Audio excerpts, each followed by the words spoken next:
Hello, everyone, and thank you for joining us today for What's Your Why Wednesday. I'm Laura Brandeo, and today I am joined by Bill Bento. He is a senior loan officer at People's Choice Mortgage. Okay, Bill, we all have that story of how we came into the wonderful mortgage industry, and most of us kind of stumbled upon it. We didn't really intend on getting here. But more importantly than how we got here, what keeps us here is fueled by our personal and professional why. So, Bill, number one, thank you for joining us today. And number two, give me a little synopsis of how you came in, and then how does that tie into what has kept you here? Well, thank you for having me today, Laura. A pleasure to be here. Bill Bento, People's Choice Mortgage.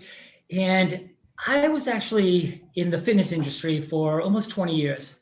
I owned World Gym in Seekonk and met a girl, got married, bought a house. It's kind of the order that you do it in. And life is great. Fast forward during that time, life changes, got divorced, and have sole custody of my daughter. And that's my why. The reason I get up in the morning to give her a better life, like most parents do. And during that time, I had a decision to make about the future of my employment. I can't keep working 60, 70 hours running this business outside the home. So I sold the business, took the summer off, the summer of Bill, and decide what this new chapter of my life is going to look like. I'm still working out. I work out at a different health club. And during that time, I just meet someone working out and kind of have a rapport with this person and jokingly say, shouldn't you be at work? It's the middle of the day. I know I'm not working, but he should be working. And he kind of laughs. He goes, I am working. I'm networking, talking to some people. And I said, what kind of job is that? That sounds great. He goes, I'm the mortgage muscle. I'm like, is that a sports drink? What is that? He goes, no, I'm a loan officer and I'm working out and talking to people and telling them what I do and why I do it. And I said, tell me more. He told me more. I did my research and I love the avenue that it takes you with the freedom to be able to produce and make a level of income outside and inside the house without working 100 hours outside. Wow, I love that. And this was during 2007, right? Was it around that period That's of time? Correct. So I jumped in both feet, young and wide-eyed, going, this is going to be easy. And it was actually a blessing because it made me work so hard during such a difficult time in the market. It makes me really appreciate where we are today. Yes, absolutely. Okay, so fast forward. Now you have a teenager, right? So now Yes. we're up to, you have a 14-year-old. Woo! All right, you're coming in this, which is fabulous. And yes, that certainly is your why. Now, Bill, during your career, I'm sure you have many stories that you could share about making a difference in the lives of the families that you serve. Can you share with us one of those stories where you kind of stepped back and said, wow, look at the impact that I can have on these families? Can you share one of those with us? Happy to. And you're right. There's so many stories that you touch people's lives and change them for the better. Absolutely. This particular one, I have to back up a little and let you know that I went to college for ASL, American Sign Language interpretation. And I love the language. I didn't go that route.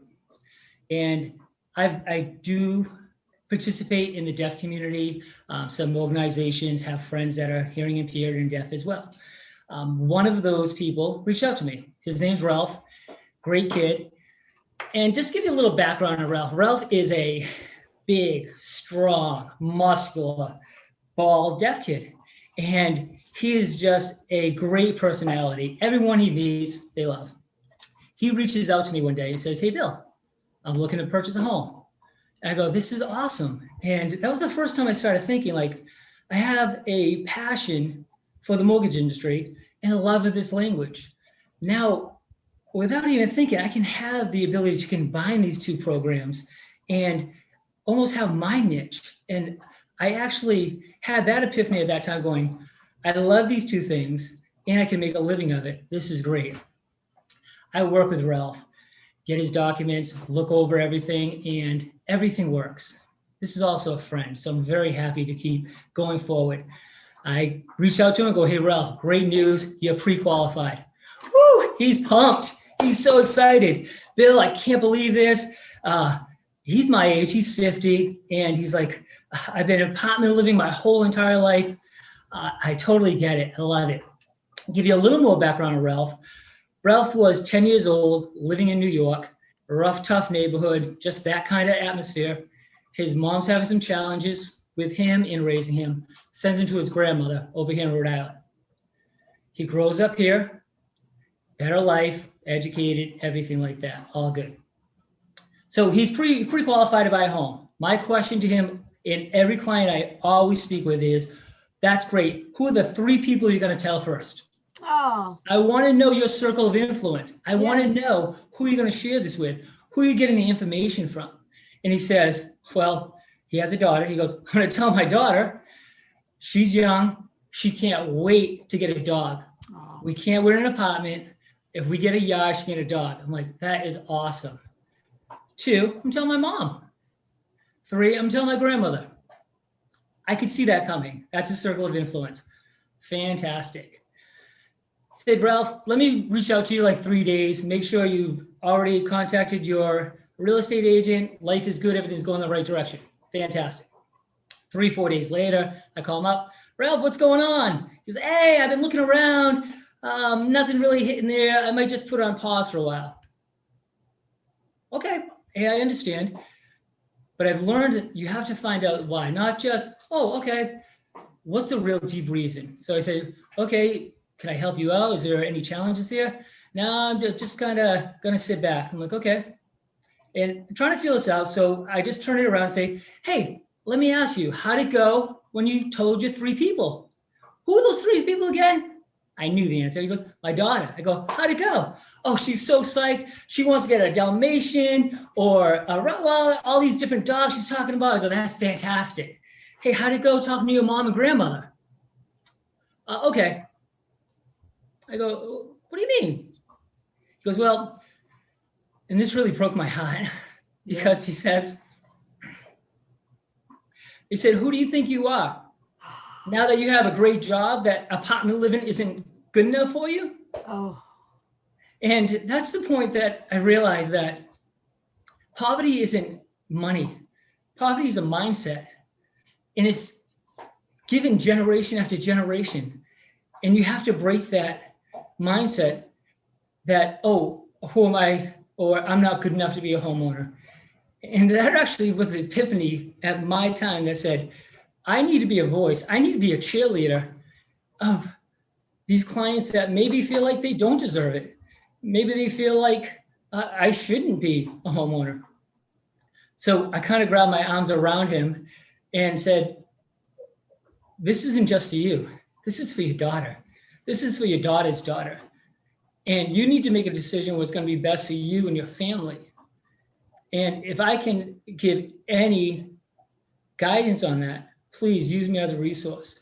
And I learned that day that to be a cheerleader, to say, you are strong, you are good enough, you worked your butt off, you have a great job, and your daughter is looking at you saying, what kind of life am I going to have in 5 years, 10 years?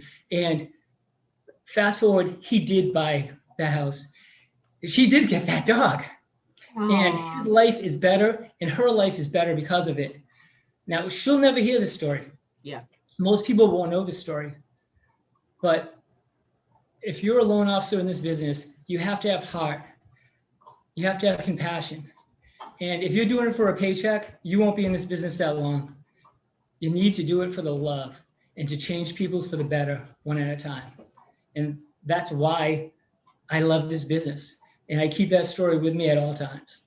Oh my goodness. I swear I'm almost tearing up listening and picturing that story, because that is such a gift and you've changed, like you said, generations, not just his life, but the daughter's life. And like you said, generations that are not even on this earth yet, because you broke the cycle. You changed the way they perceive it. And it's just an expectation that we own a home, right? That's just the progression of life, that you become a homeowner and you've created generational wealth and made a difference. And that is the impact that we as mortgage professionals have on the world, our duty to serve.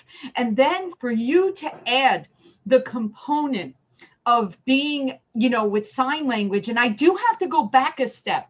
What made you go to school to study that? Like, is there a personal tie? Well, it was to meet a girl. It was.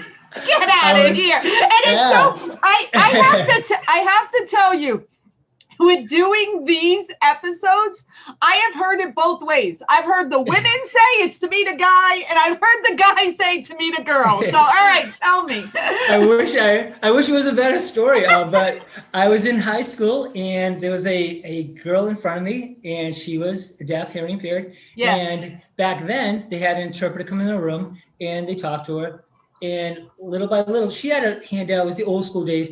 Hand a piece of paper behind her. And I went, hi. And I wrote down, hi, I'm Bill. And she wrote her name down. And we started passing notes. And I went, this is a lot of work. Yeah. I talk a lot. I can't keep writing these things down. So I went to the library and I got a book. And I looked through it. And I went, this is awesome.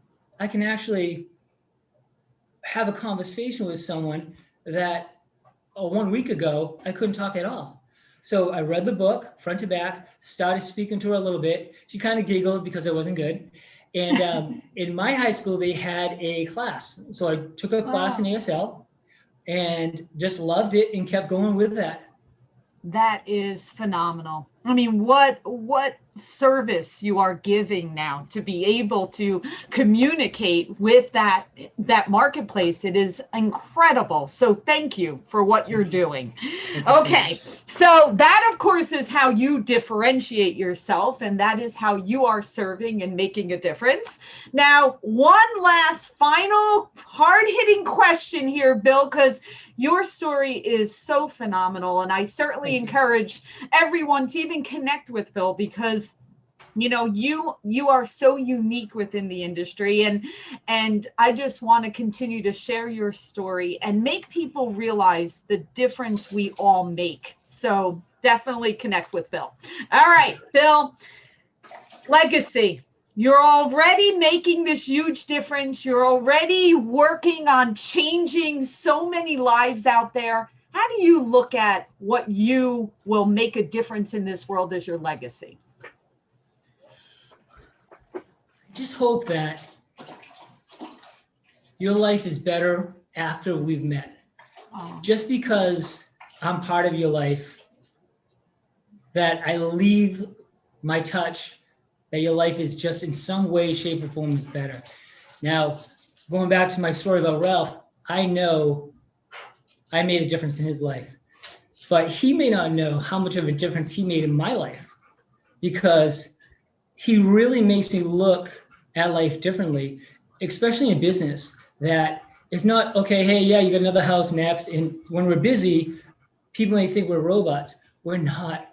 We have hearts, and I care. And I want to get you in that home, and I want to keep you excited. And Ralph's a perfect example, keeping you excited from contract to keys. It's a whole process, keeping you excited about that, and it will make a difference. Absolutely. 100%. Well, Bill, thank you so much for everything you do. Thank you for sharing with your why with all of us. You have certainly impacted all of us today. So thank you so much for having me. Continued success in everything. Take care. Thank you.